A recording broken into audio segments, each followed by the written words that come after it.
ضلع پر چترال کے وسیع میدان کاغلشت میں پہلی بار ونٹر سپورٹس یعنی سرمائی کھیلوں کا ٹورنامنٹ منعقد کیا جا رہا ہے۔ یہ ٹورنامنٹ فروری کے 7 اور 8 تاریخ کو جاری رہے گا۔ ونٹر سپورٹ ٹورنامنٹ کے organiser assistant director local government Misbah Uddin نے بتایا کہ اس ٹورنامنٹ میں سنو سکینگ، سنو بورڈنگ، پیراگلائڈنگ یعنی چھتر برداری اور کلچر شو بھی شامل ہے۔ ضلع پر چترال میں برفباری کا سلسلہ جاری ہے۔ مقامی بچے برف میں کھیل کر مستیاں کرتے ہیں۔ اس برفباری پر یہاں کے بچے بھی بہت خوش ہیں۔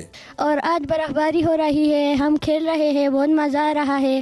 اور آج میرے بھائی فہام کے گھر میں میرا بھائی ویل شاہزین، ہم نے بہت مزہ کیا، برف سے بھی کھیلا اور مجسمہ بھی بنایا روڈ پہ۔ انشاءاللہ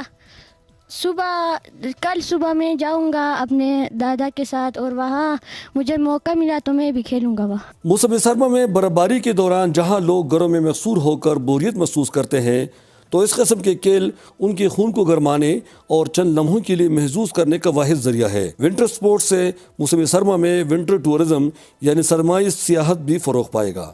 اخوندزادہ گل احمد فاروقی، چترال۔